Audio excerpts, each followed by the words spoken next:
a martyred human who walks the face of the earth. This is the story of Talhah bin Ubaidillah. Among the believers there are those who keep what they have promised to Allah, and among them there are those who fall, and among them there are also those who are waiting, and they did not change their promise one bit. Al-Ahzab 23. The Prophet recited this noble verse, then looked at the faces of his friends. He said, while pointing to Talhah, "Whoever wants to see a man who is still walking on the face of the earth, even though he has given his life, then let him look at Talhah." Assalamu alaikum wa rahmatullahi wa barakatuh. Hi Sunnah friends. Today we will discuss a very inspiring story about martyred humans who are still walking the earth. This is the story of Talhah bin Ubaidillah.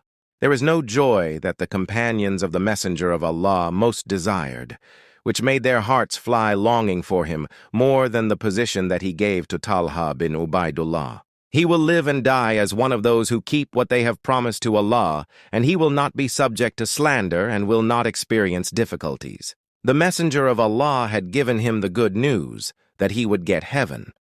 So what is the life history of the person who is predicted to be happy?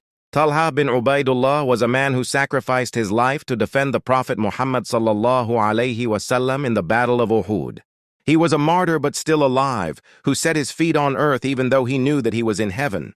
Talhah is a man who is among those who were declared by the Prophet to have completed his noble task. One of the 10 companions guaranteed by heaven, one of the 8 people who first converted to Islam, one of the 5 companions who converted to Islam at the hands of Abu Bakr, and one of the companions of the 6 Shura experts appointed by Umar. Umar formed the Majlis Shura to elect the Caliph afterwards. Talhah's father was Ubaidillah, one of the leaders of Makkah, one of the rich people there. His mother was Ash-Shaba bint Abdillah. Ash-Shaba's grandfather from his mother's side was Wahb bin Abdillah, a philanthropist and noble-hearted man. His childhood grew and his youth developed amidst the supervision of his father and mother.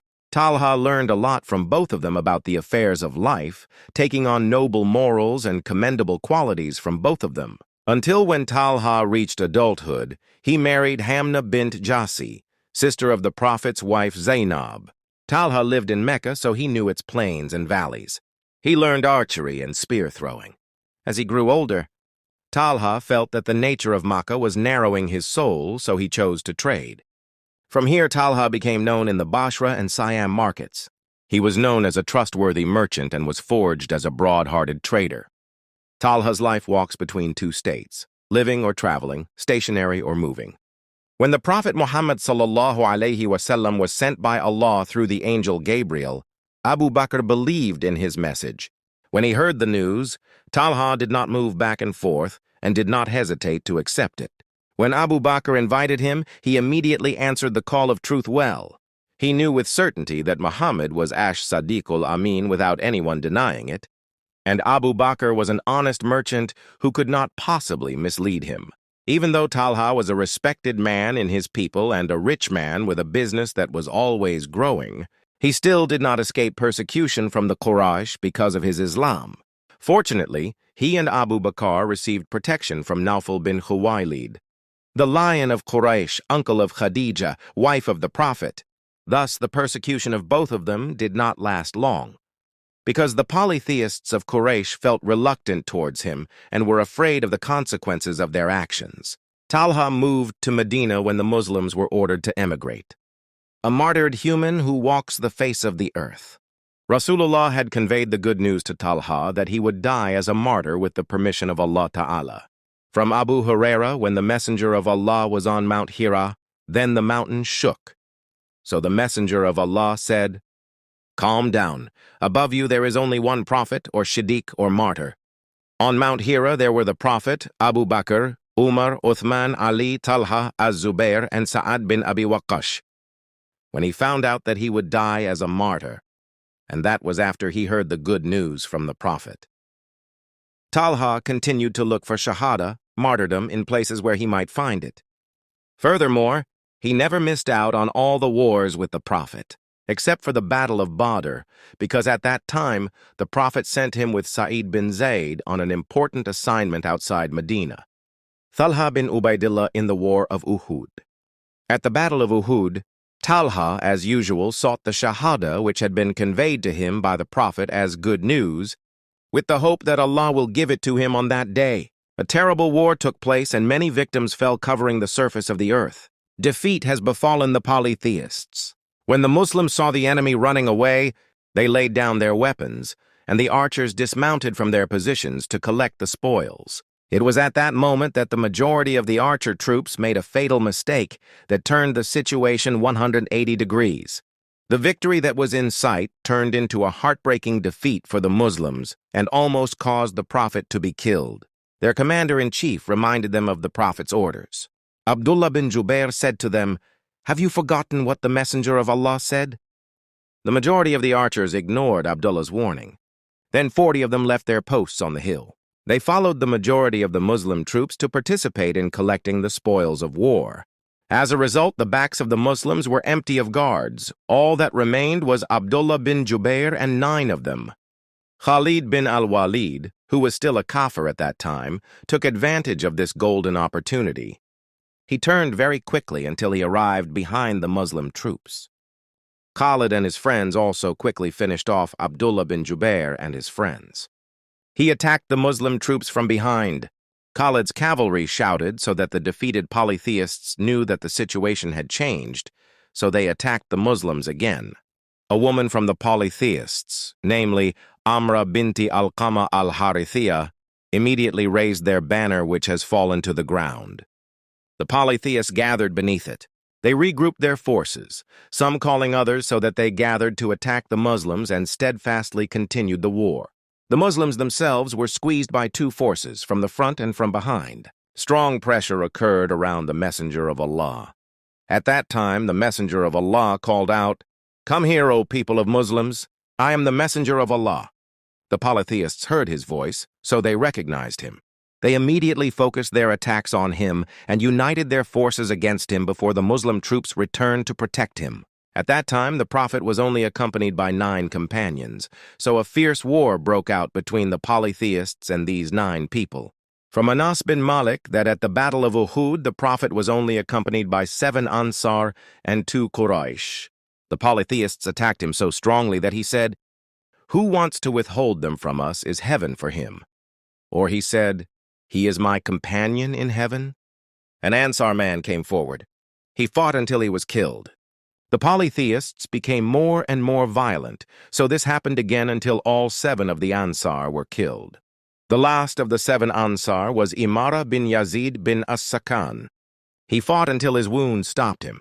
After the Imara fell, the Messenger of Allah was only accompanied by 2 Quraysh.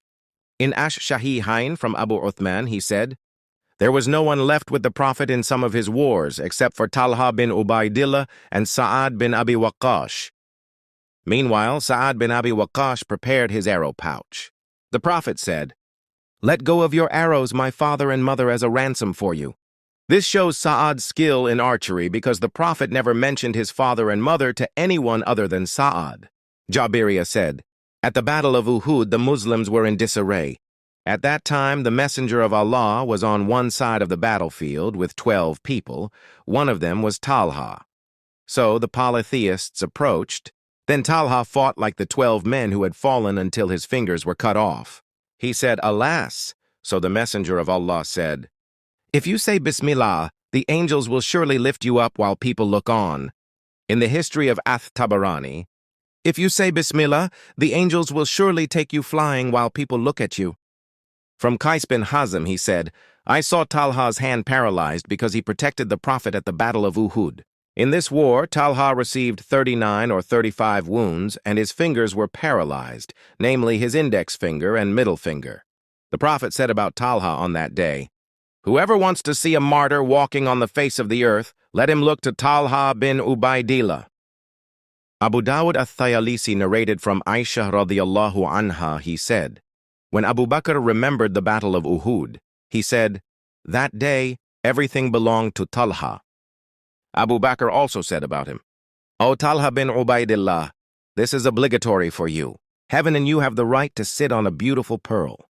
From Aisha and Ishaq, 2 of Talhah's daughters, both said, "In the Battle of Uhud, our father received 24 wounds. Among the wounds was a rectangular wound on the head. His veins were cut, so his fingers were paralyzed. The rest of the wounds were on his body. Talhah could not help but faint, even though the Prophet's front teeth were broken and his face was injured. Talhah was still unconscious, even though he was holding the Prophet to take him backwards. Every time an idolatrous soldier approached, he fought him until Talhah propped the Prophet against a hill. So the Prophet himself said about it, "Thalhah is entitled to heaven when he did what he did to the Messenger of Allah." Among the believers, there are those who keep the promises to Allah. From Musa and Isa, two sons of Talhah, from his second father, that the companions of the Messenger of Allah said to a Bedouin Arab who came to ask the Prophet about who had fallen. The companions did not dare to ask. They were very reluctant to the Prophet because of his authority. So the Bedouin Arab asked, but the Prophet turned away from him. Then the man asked again, and the Prophet turned away from him. Then Talhah appeared from behind the mosque door. At that time I wore green clothes.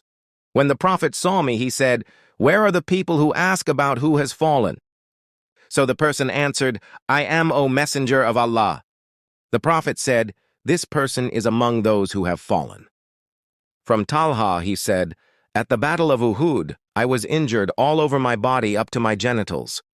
In the Battle of Uhud, Talhah protected Muhammad at a very difficult and frightening time. He was protecting him with both hands, then his fingers were cut under the spear, so he was paralyzed. Talhah's adorable with the Prophet. The manners of Thalhah bin Ubaidillah were very clearly seen when the Prophet retreated in the Battle of Uhud. Ibn Ishaq mentioned that the Prophet was about to climb a large rock on Uhud hill. When the Prophet tried to climb up, he failed, so Talhah bin Ubaidillah sat down and made himself a foothold for the Prophet so that he could climb up. One of Talhah's legs was lame when he defended the Prophet. When carrying the Prophet, he forced himself to walk normally as one manner in front of the Prophet. He did that so as not to burden him. Because of this coercion, Talhah's leg was healed and he was no longer lame. Friends, the story of Talhah bin Ubaidillah is an example of how faith, courage, and loyalty are tested in various forms. He teaches us that being a true Muslim does not mean living without trials, but how we face those trials with full faith in Allah.